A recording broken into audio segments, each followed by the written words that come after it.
Bayangkan dunia otomotif di awal tahun 90-an. Ferrari baru saja meluncurkan F50, McLaren F1 sedang merobek aturan fisika, dan Bugatti EB110 membuktikan bahwa 4 turbocharger adalah masa depan. Di tengah keriuhan eksotis Eropa ini, raksasa Dearborn Ford merasa gerah.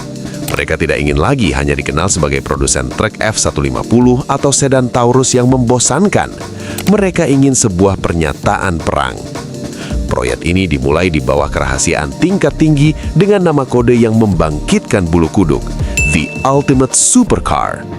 Tujuannya bukan hanya membuat mobil cepat, tapi menciptakan predator puncak yang bisa menelan McLaren F1 hidup-hidup. Hook utamanya bukan sekedar kecepatan, tapi bagaimana Ford menggunakan teknologi ruang angkasa untuk memastikan mesin ini tidak melelehkan dirinya sendiri saat mencapai kecepatan yang belum pernah dibayangkan manusia pada masa itu. Masuk ke bagian teknis yang akan membuat para engineer ternganga.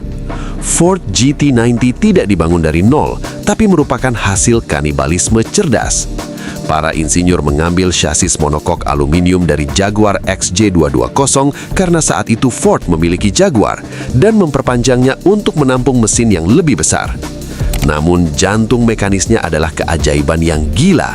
Mereka tidak memesan mesin dari Cosworth. Mereka mengambil 2 mesin V6 modular 4.6 liter Ford, memotongnya dan mengelasnya menjadi satu blok V12 6.0 liter yang masif. Tidak berhenti di situ, 4 turbocharger Garrett T2 ditumpuk di atasnya. Hasilnya, 720 tenaga kuda di tahun 1995. Itu adalah angka yang tidak masuk akal. Panas yang dihasilkan sangat ekstrim hingga Ford harus memasang ubin keramik khusus di sekitar knalpot, teknologi yang persis digunakan pada perut pesawat ulang-alik NASA agar tidak terbakar saat kembali ke atmosfer bumi. Kita akan membedah bagaimana sistem pendinginan ini bekerja dan mengapa suara mesinnya tidak terdengar seperti mobil, melainkan seperti badai petir yang terperangkap dalam botol kaca. Secara visual, GT90 adalah martir pertama dari filosofi desain New Age Ford. Setiap sudut pada bodi karbon seratnya adalah hasil perhitungan aerodinamika yang bertujuan untuk menekan mobil ke aspal saat ia menembus dinding udara pada kecepatan 400 km per jam. Lampu depannya yang tajam dan bentuk segitiga yang mendominasi seluruh mobil dari lubang udara hingga desain velg memberikan kesan bahwa mobil ini sedang bergerak meski dalam keadaan diam. Di bagian dalam, interiornya dilapisi warna biru elektrik yang mencolok dengan tuas transmisi yang mengekspos mekanisme perpindahannya memberikan nuansa industrial yang mentah namun futuristik.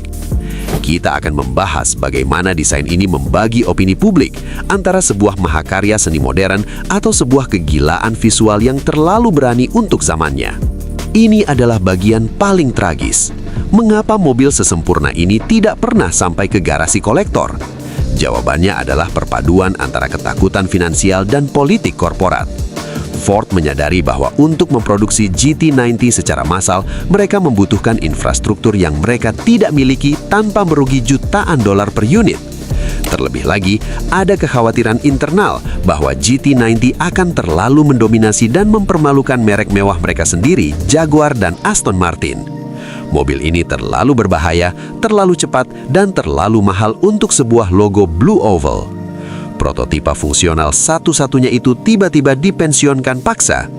Kita akan menelusuri hari-hari terakhir proyek ini, memo-memo rahasia yang menghentikan jalur produksi, dan bagaimana GT90 akhirnya menjadi hantu digital yang hanya bisa kita kendarai di video game seperti Need for Speed. Ia tetap menjadi monster yang menghantui sejarah, pengingat bahwa terkadang kesuksesan sebuah karya justru menjadi alasan utama penciptanya untuk menghancurkannya.